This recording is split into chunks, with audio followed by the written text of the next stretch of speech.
And I'm going to steal something from my dad here, which he's done this for years.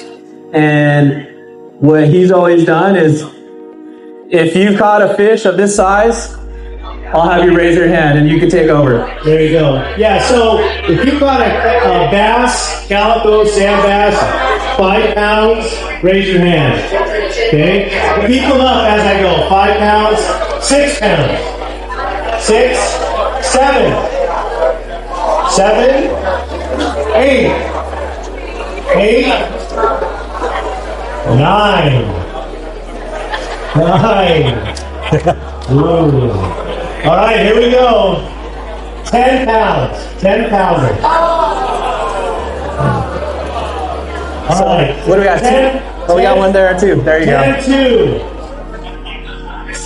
2. 10, 3. 10, 4. 10, 5. 10, 6. 10, 7. 10, 8. I'm not 8. 10, 9. You notice how many hands were up at like 9 pounds, and when you get to 10, there's not too many. So it kind of gives you an idea how hard it is to catch or land or even see a fish. How many is even? Do you have a booty spin? Maybe at Pacific Aquarium, Monterey. Yeah, I'll talk about booty spin. Yeah, pretty incredible. Dave, how many have you eaten?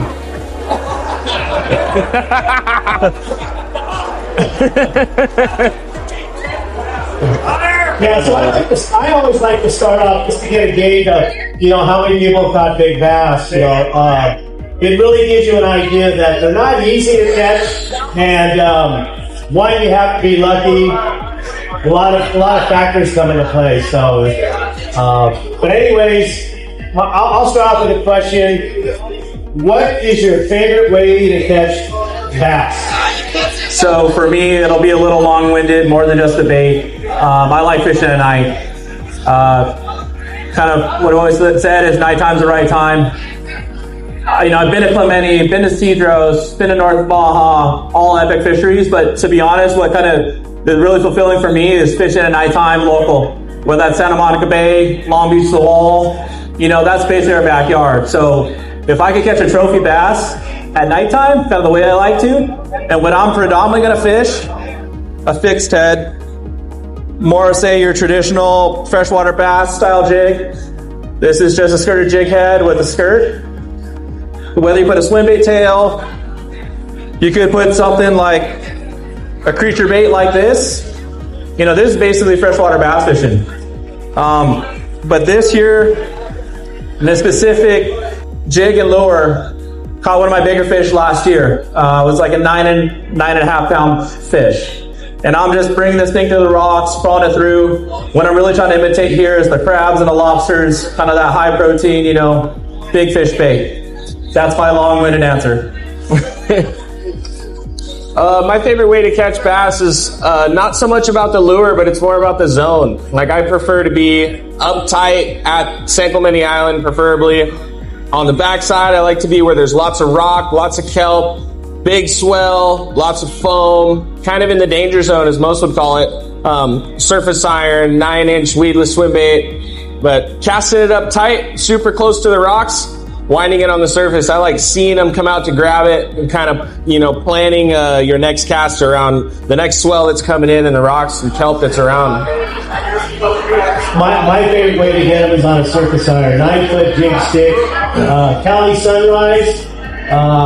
I add a little bit to the bait with a blacktail, but Kicker 25L in Cali Sunrise. It's basically like a orange and yellow and brown. And I've been fishing that color for a long while. My 2 10s came on a surface iron. One in about a foot of water in Monarch Bay and near Salt Creek at Dana Point. That was my biggest today. And my other one was at San Clemente on a BF special. It's kind of a golden brown bait with a black tail. That was at San Clemente on the east end up in about 10 feet of water. But I'll fish. The last time we fished, I think I threw a surface iron all day because I just like casting and getting them, and I like to go all the big bites. And fishing heavy. I like to fish heavy, 80 pound, 50, 60 pound leader, and kick your foot just to change baits out. And I think, speaking for all of us, we're not really chasing, a lot of fish. We're mainly chasing those trophy fish. So kind of like what my dad alluded to, like really fishing heavy. And sometimes, talking to some guys and they kind of ask, what am I fishing? And I'm, stuff like this on this bait here, again, at night, this is like 65 pound braid. I got 50 pound fluorocarbon leader. People like 50 pound really for calicos, get fish that gets to 10 pounds. But, when you're fishing around structure, whether that's rocks or kelp or boilers, you're really using that just for abrasion. Because if you get that big one, they live in those holes in those rocks and they get you in there. If you're fishing anything lighter than, you might get lucky if you're fishing, say, 15 or 20, if you get really lucky. But if you pull hard enough with your hands on that line, you'll break it. But that's why we fishing pretty heavy. And we're after those trophy bass. But, yeah. Yeah, like Matt was saying about heavy line, the goal is to hook them and get them in the boat. And calico bass, sand bass, any of the bass, they really don't care about line, color, and that sort of thing. We use fluorocarbon mainly for abrasion because the areas we fish, especially in shallow. I really like to put that real expensive canis in like 10 feet of water and fish the 10 to 5 foot zone. You just got to be very aware of your surroundings and areas. I mean, I've been fishing in a lot of these places for a couple of years, so you get to know your surroundings. And, if I have to tell you, if you own your own boat and you're in an area you see a lot of rock, mark it on your map. Keep it as a waypoint to give you an idea of structure, because some of those big ones love to come in shallow and feed. So it kind of give you a starting point. Yeah. I'm curious just because there's so many dynamics to, fishing. With those guys, I always say spotties are kind of the gateway drug for this stuff. You could be by feet. How many people here own boats? Okay, good amount. I don't own a boat. I'm fortunate to fish with some of these guys, whether it's my dad or one of my buddies at war or a kicker. But for me, I'm a kayak guy. And that's kind of what I was talking about, nighttime, local fishing. But it's easy. It's easy access. Not everybody can get down to San Clemente Island. On any given weekend, like some of these guys. Not everybody go down to Cedros regularly. But whether you have a kayak, guys are float tubing stuff. Or if you have a smaller skiff, there's so much access to catching still trophy fish. So just kind of the versatility of all this is really what's cool about bass fishing. We're not talking bluefin here where you got to run way outside. These are fish that you can catch a mile off the beach. One of my favorite places to fish is just down the street from my house, and it's a short pedal on my kayak. And I have access to, trophy calico bass just right then and there. So that's one thing I think is interesting with bass fishing is kind of anybody can do it, everybody can do it. And whether it's calicos, and I'll kind of switch gears to spotties, because especially this show, we see a lot of the groms, a lot of the guys that are out there fishing docks, fishing the inner harbor, fishing all that stuff. You can still have the same enjoyment with this bass fishery just here, in the bays and harbors. And that's, the similar program. But I'm going to take a downsized version of what I might use for calicos, and I'll fish this for spotties, whether that's Newport, fishing in Long Beach, fishing in Wilmington, fishing in Marina Del Rey. And you could still have some of the same similar experiences. And then kind of once you get some access to maybe a new vehicle or what have you, then you can get some calicos. Lane, when you go to San Clemente Island to fish bass, what are your preparations to for your trip? Whether it's prepping tackle, weather, etc. What's your routine in getting out to the island? Well, San Clemente Island's a long ways away. 60 miles one way, and that's straight off the beach. So, as far as safety is always number one. You want to make sure you have your life jackets. You want to make sure your radio works, your GPS. But tackle, as far as that, I like to be well prepared. So I'll prep the night before get in the garage with all my rods and start with one. So I like to have a pretty wide arrangement of baits, anywhere from 5-inch to 9-inch. A lot of times I'll have an A-rig and a surface iron. So really 4 rods kind of covers my whole quiver. But basically all of those rods will have 60-pound braid with a 50-pound fluorocarbon leader, because that is, as most I think would agree, is land of the giants, right? So start off with like a 5-inch bait. I've been fishing a lot of the kicker booty spins. It's a swim bait. Basically, instead of the tail, it's got a little blade on there. That on a 1-ounce head, and that'll be my smaller bait fish presentation. The next rod, I'll have a surface lure. That's a booty spin right there. But next one, I'll have a surface lure, whether that's a 7-inch or a 9-inch pickle kick on a 8-0 beast hook or a 12-0 beast hook. And that's going to be for the long cast and the steady wind right on the surface. Very visual. I'll have a surface iron, of course. I fish that on more of a traditional surface iron rod. It's like a 8 or 9 foot jig stick with a 40-pound top shot. That's Iserline, just straight mono. And my last rod is usually an A-rig. So the A-rig, as most of you probably know, it looks at that big metal chandelier with all the metal wires. I rig that up with 5-inch lures. That's an excellent bait. You can cast that in shallow, fish it on the surface, and you can also fish it 40 feet, 60 feet. A lot of times I'll cast it on a piece of structure and sink that thing out and then fish the bottom with it. But that's pretty much my spread for San Clemente Island year round. As far as my preparation, I just see the invitation of the island for me. Number one. So if the guy's got an open back seat and I'm able to go, that's kind of what I'm looking for, number one. Number two, I'm just going to, check in. A lot of us have networks, as far as guys you fish with, seeing what happened, what's the water look like, and especially that island specifically, what's open and closed by the Navy. And if you do not know, San Clemente Island is controlled by the military. There's open zones, closed zones if they're doing training. But I'm in a similar, honestly, my calibration is pretty simple these days. I bring maybe 4 rods. One I use for the surface iron or a big hard bait. I'll have a weedless on, kind of like what Lane mentioned. Honestly, it's really mirroring what he has, except I probably won't throw an A-rig. For me, it's just a little too much, to be honest. For whatever that's worth. But I focus on kind of just 3 main baits. The weedless.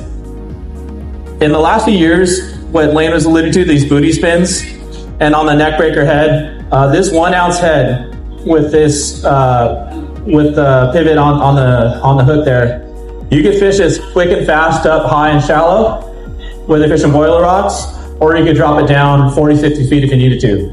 So what's nice about this, it's super versatile, and then with the wide gap weedless hooks, it's very weedless compared to the years of even just fishing a jig head. We had the jig heads with the brush guards, which are great. This kind of takes things kind of to the whole new level. And I've kind of downsized too. I'm fishing this 5-inch now in 2 feet of water or in 46 feet of water. And this same 5-inch bait, believe it or not, I'm fishing for spotties.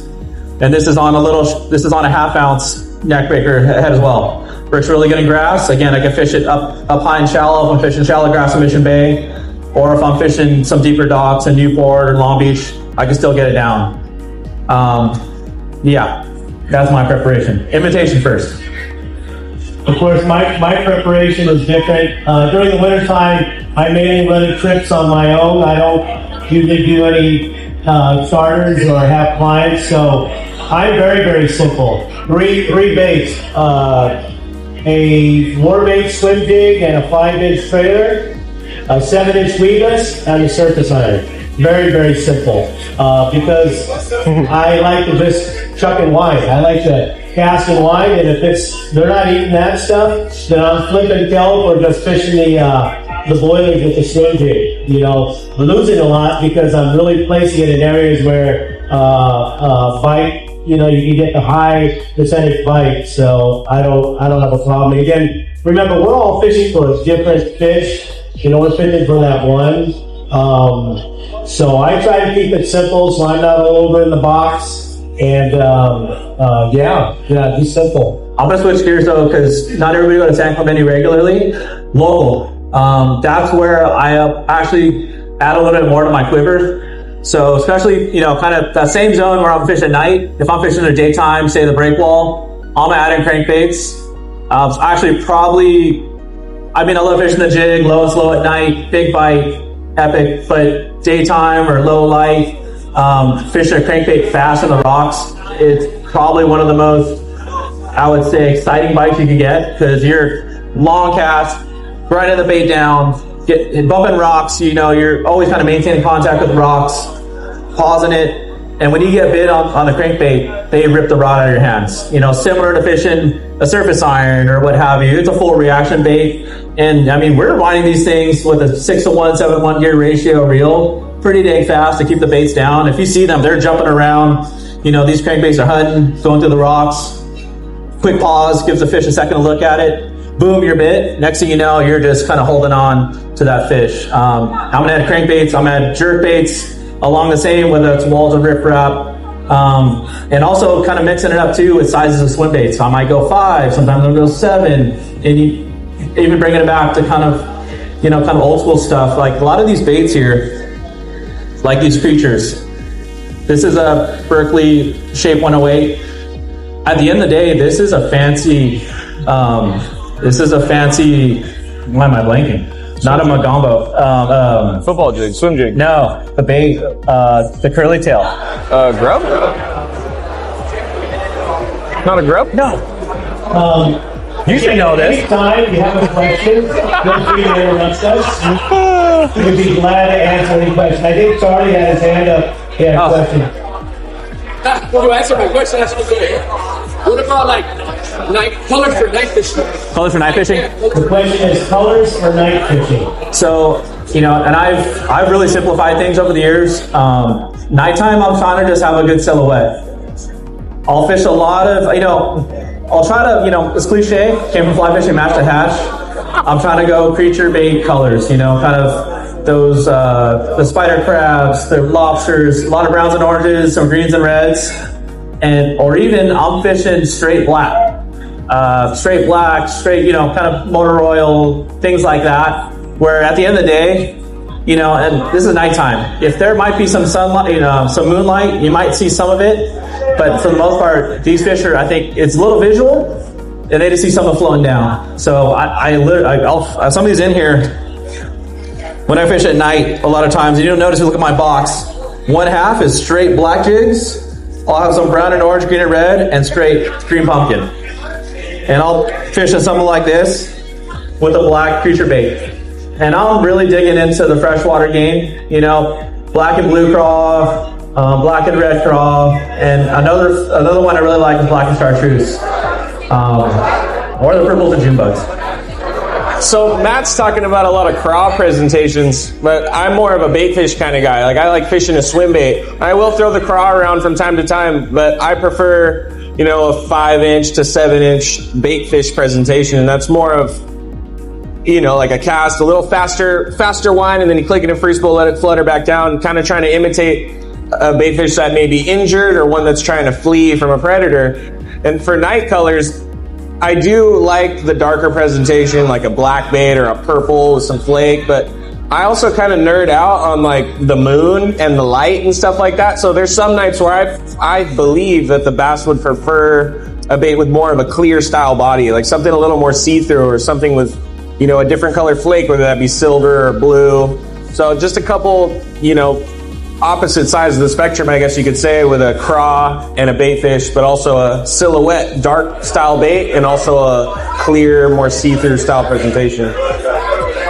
Night fishing? I don't. I like sleeping. How many like to fish at night? More power to you. Yeah. And on Lane's side of the coin, there are those times like I'll typically have the jigs with creatures, and then I'll have my bait fish, which would be something like this.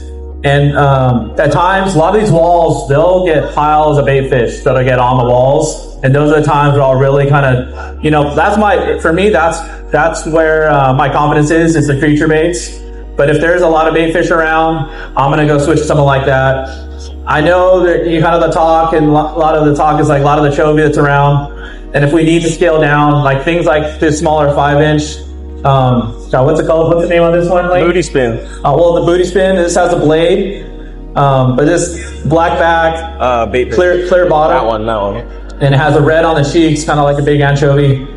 This is a good one just to really get bites, and there's a lot of bait fish. And with that 1 ounce, you get to, again, fish top to bottom, the whole water column. What about daytime? Well, we're talking daytime colors. Surface iron, I'll throw the same color, something brown oranges, and maybe even a mint. Daytime, again, it's simple for me. I'm throwing a 7-inch weedless. And again, if we're talking just Palos Verdes, for me, that's kind of like my home break. I'm fishing a 7-inch or a 5-inch in any various colors, some bait fish colors. I really like the Sacred Trout by PK. It's that orange and red ugly thing that people don't like to buy, but it's probably one of the best baits out there that get bit, especially in stained water. And I fish it fast, I fish it pretty fast. I still have a swim jig on, a 1 ounce in red craw, and a brown or red trailer. And I'm using that to either flip the stocks or fish in shallow, depending on where I'm at. When there's no conditions. Conditions meaning no current, no fish activities, and just kind of poaching around to find biters. And then I think those are the three. I'm very simplistic when it comes to attacking the bass, because I can't get into my box. I have thousands of baits, but me personally, I like to keep it very, very simple so I can attack the areas quick and make decisions whether I'm going to stay or not. And you anglers that have your own boats, if you're in an area where you see bait, we call it happy bait, that's just kind of, meandering, all spread out, not doing anything, I would look down and you see that, keep going to where you find unhappy bait, scare bait, bait that's balled up, moving around real quick. There's predators. It ain't like 10 to 20 casts, you don't get bit, move on and find something else. Another key, we talk about conditions. Every single person that has spoken about bass, we speak about conditions. Sometimes you'll have current going down the beach, off the beach, up the beach. That helps. Water movement helps. Clear water, stained water, off-colored water, that helps also. Clear water, I don't really like, even when there's current and there's unhappy bait. Unless fish are boiling or you see fish activity, fishing. Anytime you see fish activity, fish it. We were at Clemente about 2 weeks ago. Tons of fish activity. Fish boiling, coming out of the water. We couldn't get a bite. They were eating these little sailor jellies. How many of you know what sailor jellies are? Those little triangular jelly-like things that just float. Sometimes they wash funny. Well, they were eating a lot of those. And they don't want to have anything to do with our lure. So at that point, we made an effort to just get out of there and find areas where we're getting bit. But if you're getting bites in certain areas, and you mimic that in another area, keep that in mind. That's your pattern. That's what we call fishing a pattern. So just keep, if I have to give any advice, that fish the color you feel confident in. If you were to fish with any one of us, we are fishing completely different colors, almost different patterns, different techniques, pretty much throughout the day. Yeah, it's pretty funny. Literally, I learned everything from this guy. This is my dad. But if you were to look at what he fishes and I fish, it's almost the polar opposite. I'm going to fish a lot of hard baits. I'm going to fish a lot of different things. And daytime, though, I guess as a whole, I'm fishing a lot of what I've been fishing a lot of lately, and I've kind of changed. Years past, there have been a lot of swim baits on a jig head like this. This one has a few bites on it. Most of these were local here, Redondo Beach, Palos Verdes, what have you. But in the last few years, I've really been cherishing bites, and I've kind of downsized. I've been fishing a little more brighter, I would say, but I'd fish like a mint head with a smaller PK5. It's kind of bigger. It's honestly what I would fish for spotties, but it's a little bit heavier on the head size. I kind of start here. If I'm getting good bites, then I'm going to switch over to say something like this, a PK7. Same size head, a little bit bigger body. And that's if I'm around a lot of cover. But if I'm a little more open areas, I'll fish a lot of hard baits. I like fishing hard baits. It's kind of just, again, similar to that crankbait, really fast, really erratic, and the bites you get on are really fun. So whether that's, say, like my favorite all-time hard bait's a Lucky Craft Pointer 128. It's a little bit of an older style bait, but it's a really good one. The SP minnows, things like that. It's also just a bad habit of just going into a shop and buying a bunch of cool-looking hard baits, but I just really enjoy that. And the crankbaits, like I mentioned, the same crankbaits that I was talking about earlier, that's another one of my favorite ways. Whether that's fishing breakball riprap, I even started fishing them in the kelp, shallow areas where there's, some pinnacles, some boilers that are kind of coming up in different sorts of areas. A lot of guys don't fish those in those zones, and I kind of know that, so I'll kind of spend some time, working some of those crankbaits a little deeper in the water column, bumping structure, and having some success there, whether it's at Palos Verdes or, any other parts locally. Lane, if you were to go fish Newport Harbor tomorrow, what would be your plan, and which 3 baits would you fish and why? Well, for Newport Harbor, first thing I would do is probably check the tide. So usually this time of year, it's a little cooler, and a lot of times that water gets clearer this time of year, and it can be harder to get bites. But it did just rain on Wednesday and Thursday, which means the water gets a little more dirty. But ultimately, right now, with the rain, everything considered, if I was going to go to Newport tomorrow, I would go fish the grass. So if I was on the shore, if I was shore pounding, I would go find a zone that has grass, and my 3 lures would be a PK3 on a neck breaker, kind of like Matt showed with the 5-inch version. So basically the same thing, just downsized a little bit. I like to fish the spotty color, so you're basically feeding a spotty its own kind. It's kind of a fun little game to play, but it also gets bit really well. I would have that. I would also have a spinnerbait on. So Warbaits makes a 1-ounce HD spinnerbait. Now I fish the 1-ounce version, just like that. So the 1-ounce version might seem pretty heavy for the harbor. I know it's only, 12, 10 feet in most of those zones with the grass. But a spinnerbait with the blades on top, when you start to wind that bait in, those blades create a little lift. So as you're winding that bait, if you let it sink out, you start winding, those blades want to lift that bait off the bottom. So I'll make a long cast, let it hit the bottom, rip it out of the grass, get all that grass and extra stuff off the blades, make sure the bait's working properly, and then get a slow wind, and I'll pause it and let it flutter back down. A spinnerbait, honestly, that's my 2. A third for shore pounding in the grass. I'm covered. What's up, Charlie? So, let's say you go out, tide's good, but it's clear. The baits are clear. How do you choose? Like, if it's clear, So if I go out there and the water's clear, I'm switching gears to docks. I'll go straight to the docks. Not to say the fish aren't in the grass, because it is where they live. They will still be hunkered down in that grass, but because it's clear, I personally feel like they're not as comfortable to come out of the grass, because they also have to watch out for predators like birds, seals, things of that nature that'll eat them. So I'll go straight to the docks and I'll start flipping a slow pitch jig or fishing the crankbait right on those pilings. I love Charlie, and he's on 3 questions, but I'll open up to the crowd. We have this young man right here. Go ahead, sir. The question is, do we ever fish tube style baits for what we're doing? I don't personally fish tube baits too often.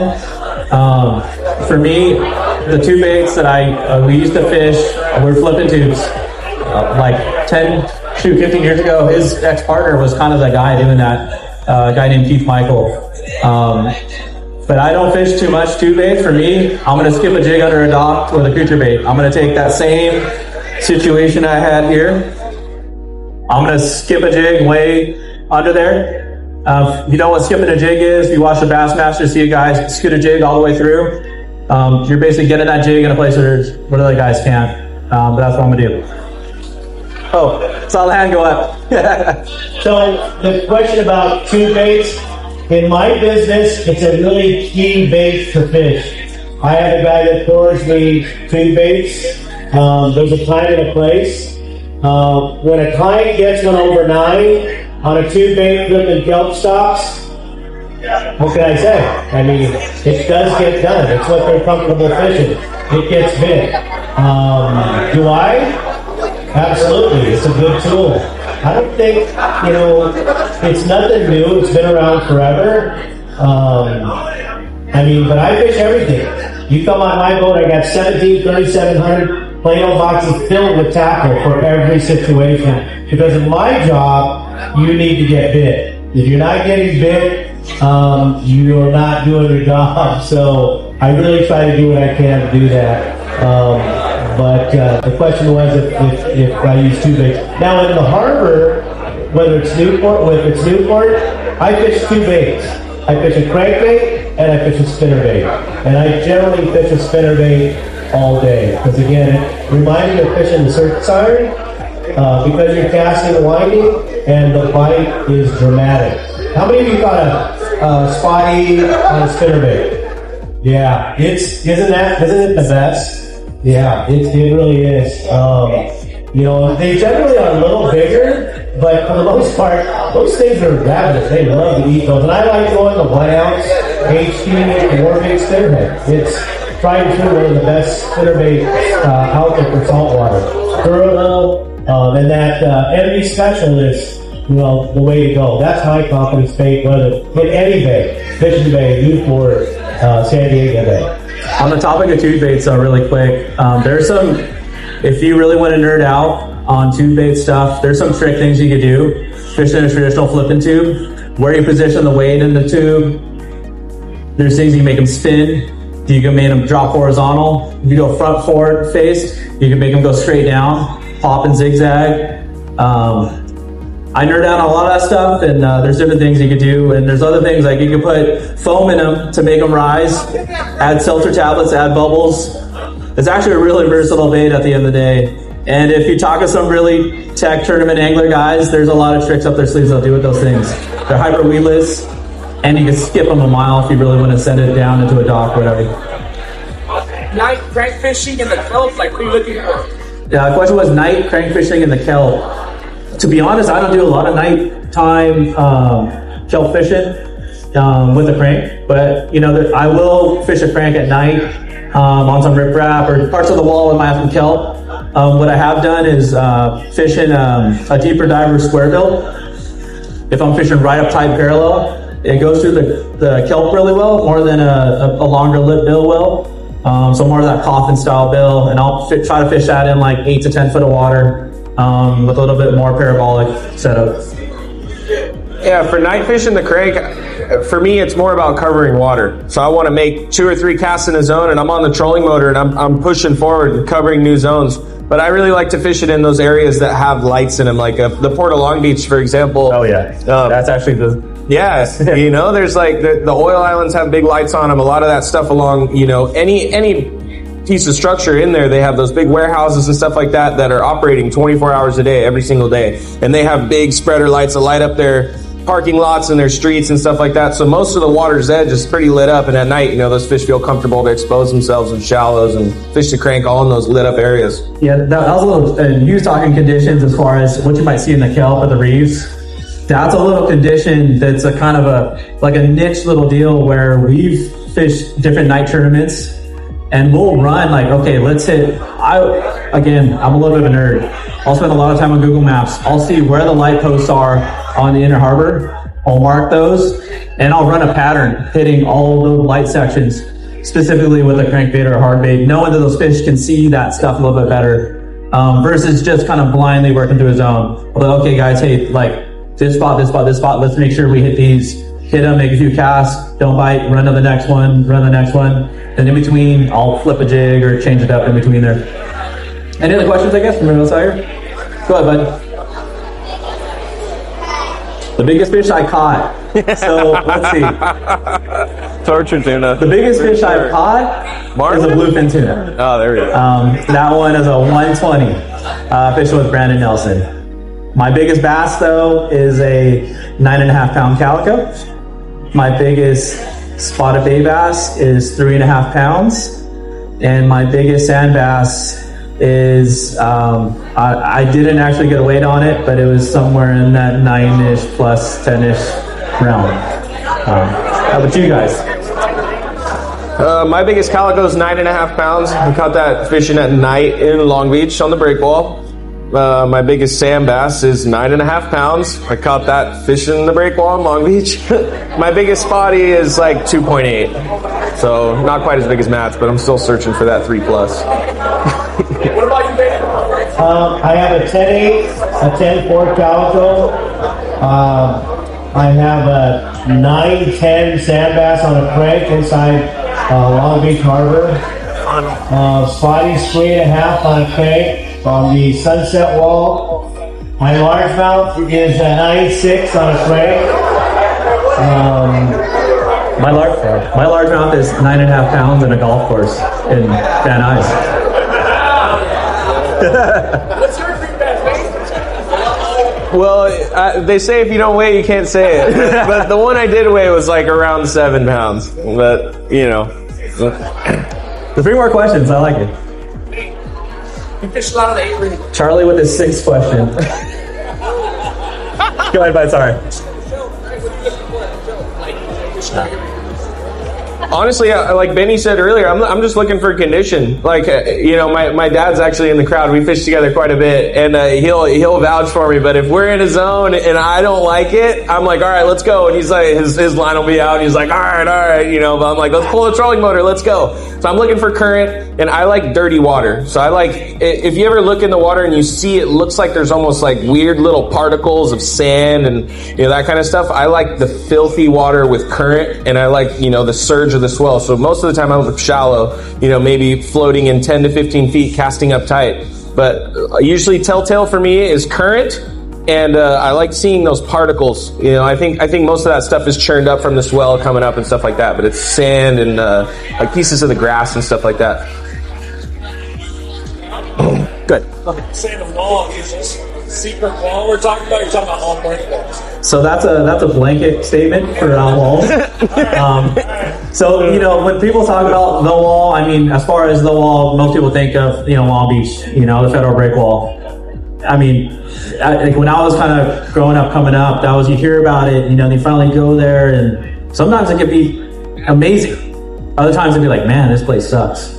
But, you know, what I tell people is like, fish where they live, and if that wall or structure can hold fish, there's a large percentage that every single wall on our coast can hold fish. They might not all be as good as, you know, they're not all created equal, but a lot of walls we fished historically are not the wall. That could be, like you mentioned, the Seal Beach wall or the Surfside wall. They could be somewhere like Marina Del Rey. They could be somewhere even down south in San Diego, Zuniga Jetty. Oceanside. Yeah, Oceanside. Like, and I tell guys, like, hey, especially like a lot of guys are kayaking now, and like, where should I go fish? Like, I tell them, it's like, hey, if you have a little break wall local to you right outside, dude, start there. A lot of times there's rock, there's kelp, there's all those little, those walls are all little ecosystems. If you have diver buddies that've been down there, ask them what they see down there. And I've learned from some buddies that there's certain walls that hold really big calicos, and I'm gonna spend some time over there hearing from those guys. Again, network, yeah, so. Will do. And one night, like, this guy's full of crap, this place sucks. And another night, like, oh my God, this is the best night ever. But that's kind of, local fishing though is kind of like that, you know, where it's so variable. Glide baits? Nope. Yes. So the question was, you ever fish glide baits in the kelp? Short answer is yes. I've messed with some different stuff. And a lot of guys are fishing, say, you know, whether it's like some of the Gucci, you know, whether it's DRT or, you know, like back in the day, we were fishing just River CS waivers. You know, it's like a $29 bait, but it works. It has the action you need. I've also fished some European pike and muskie glide baits. Those actually work extremely well. It's almost like a big rattle trap looking bait. You wind it down, quick, you know, just like you're crunching, you know, a Gucci glide bait. It does the same thing. Zig, zig, pause, zig, zig, zig. You know, there's a lot of different things you do, and delete those things. Glide baits? Yeah, I can agree with the glide bait. I haven't spent a ton of time doing it, but this last summer I did spend some. I liked fishing them up tight in the boilers, you know, especially in those calm areas. You know, I talked a lot today about, you know, big surge and kind of in the danger zone, but you know, there's parts of the island that are protected, or some days it's flat and calm on the coast, and you can get up really close to those boiler rocks with almost no sense of danger. And I'll take a glide bait and pitch it up super tight, and you know, you twitch the rod tip and you can kind of keep it in the zone a little longer and give them a chance to look at it. I mean, that's as far as my glide bait experience goes in the salt. You know, every tool I fish, even though like I go to Clemente and fish three types of baits. Types of baits. There's always, lately there's been a lot of grass, so it's hard to fish a jerk bait, it's hard to fish a surface iron, it's hard to fish a glide bait. But there'll be instances in the wash, and when I mean the wash, we're talking anywhere from I'll sit in 10 feet to 1 foot, and you have clear way to cast a glide. I will put a glide bait and fish it in there. I'm fishing either DS Customs glide bait, or a Jackal, or any ones that I have. But I don't fish it often. There's certain areas at Clemente that hold really big fish that are in those areas. If you're willing to lose your bait, then throw it in there, because that could be a fish of a lifetime. Because I think that's pretty much our goal, is to get that fish of a lifetime. So you may have to take chances. And God knows you probably have. God knows you probably have about 20 more. If you lose it, you know you're going to buy 20 more after that. Because we're anglers, so we buy what's there. So. And if you're getting a trip with glides, I would tell you too, is before you even go out on the water, to see what that bait does, because they all do different things. So whether it's a local pond or something, just see what different reel twitches do. See what quick grips on your rod, to see what the bait does, and sometimes the quick this deal. Sometimes just the pause, go pause. That might be, you're kind of really seeing what trigger you could kind of put in front of these fish. And kind of what Lane was saying, up shallow. Sometimes those fish are laying in those rocks, and they see this Gucci shiny thing doing stuff that this bait fish should not be doing that. What is he doing? And out of nowhere, you'll see one come up and smoke it. And that's really, those bites though too are some of the ones that you won't forget. And fishing a lot of these different type of baits, whether it's a leadless or a neck breaker, glide bait, spinner bait, get out there and just try to be proficient at it. Spend some time fishing a bait and getting pretty good at fishing it. You might figure something out different than what we may be talking about. Maybe you're pausing it different. Maybe you're popping like a spinner bait. A little simple bait. I like to pop it every now and then to make the blades kind of emulate. In the water. A lot of times I get bites after that. I posted a video a number of years ago where I was popping the rod and I got bit right after that. So you just kind of figure it out. We have suggestions that have been successful for us, but hey, you may stumble on something that's totally different than what we're doing. And coming to seminars, listening to guys like us that give you suggestions.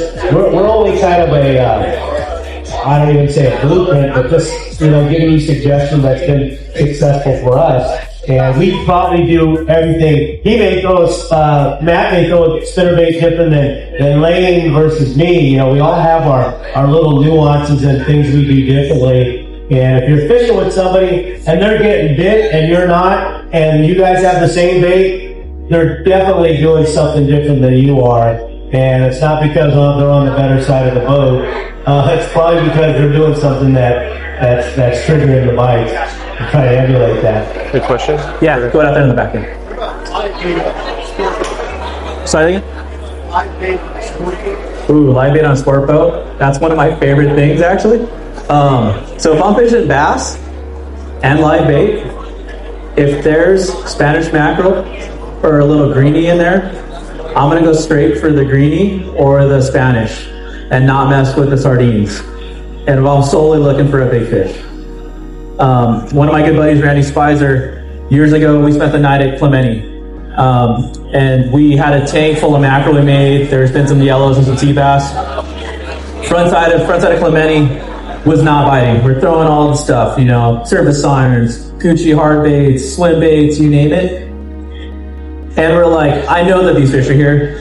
I grabbed my 40-pound outfit, pinned on a little 7-inch greenback, threw it in the boilers, 7-pounder. I was like, okay, I just want to make sure that they're there. I put it back, and I went back to fishing in artificials. But if that was my number one on a sport boat, it's those. And if, for whatever reason, if there's a brown bait, if you're not familiar with it, it's kind of an older term, but it's a queenfish, it's a little croaker. If one of those are in the well, I would grab one of those and throw that in the kelp or in the boilers and see what happens. But on those two, you're not fishing your little 25-pound fly line outfit, I would fish 40 or 50 because you're probably, if you get bit on that bait, it's going to be a good one. All right, any more questions? We're gonna wrap. Oh, there is. Got one here. Oh yeah, go for it. Clip or tie on? Clip or tie on? Well, in my business, the clip is money, but I know there's, opinions, yes and no. I like the clip because I can change out baits really quick as far as surface iron, jerk bait, to A-rig, to swim bait, to whatever. For me, it's a convenience thing. I'm not worried so much about the fluorocarbon, but if you're, because fluorocarbon's expensive, but it will cut down on your usage based on your knots. But the clip, for me, I fish 20-pound clip, 30-pound, 50, and 75. 75 for my surface iron, because if you hook a fish that's going to break 75, then so be it. Let him swim away with the jig in his mouth. But for the most part, you should be able to get the fishing. But yes, for me, but I'll fish a clip on all my swim bait applications, swim jig and stuff like that, but as soon as it comes to the surface iron, I'll just tie directly to the ring. Yeah, that's just my personal touch on that. Yeah, I mean, for me too, I'm a little more mental. I kind of overthink things way too much. I'll fish a clip on a lot of hard baits. But it's like, say if it's a crankbait or a jerk bait, kind of for that quick change, aspect, if I want to change up colors. But for a lot of my, say it's one of these jigs or been a swim bait, I direct tie. It's just one of those things where I don't want that additional movement, another pivot point on the bait, especially if I'm in and around rocks. I just don't want that to twist, even if it's like that marginal degree, it just gets in my head and I just can't stop thinking about it. any more? Yeah, go ahead. You're fishing like in the harbors, like maybe even short mounted, and fish aren't biting. Are you more likely to change location or change technique? Okay, yeah, so the question was fishing inner harbor, if they're not biting, kind of what would we do? Would we move or would we change baits or what have you?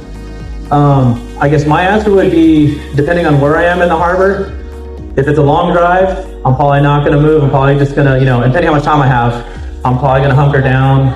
I might slow down. I may start just working an area covering water. And if I'm stuck in a zone, I'm going to just change to maybe low and slow something, or I'm crawling a jig or something along those lines. I like to kind of simplify it, right? Like if you're in the harbor and it's not biting, what are your options really? You have grass, you have dock, some harbors you have rock. You're fishing moving baits, you're fishing low and slow. So based on whatever you're doing in that moment, if it's not biting, I'll pick up and move from the grass to the docks and try that. Or I'll go commit to the rocks and try fast, try slow, and just kind of run through that list. And then once you get to the bottom of that list and nothing's working, I'm just kind of biting the bullet and deciding that it sucks and I'm going home. Me, if they're not biting, I'm moving.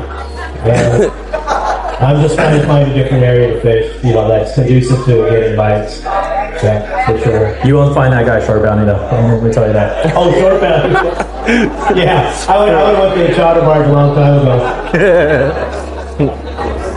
Otherwise, hey, no other questions. Thanks for hanging out this late in the show. Hope you enjoyed it. Appreciate it. Thank you guys. Appreciate it. Thank you. Yeah. Well, that was good. All right. Sick. Need those GPS payments. Yeah, doggy. I'll tell you. I love it. Yeah, I mean, You guys can't cover the ground.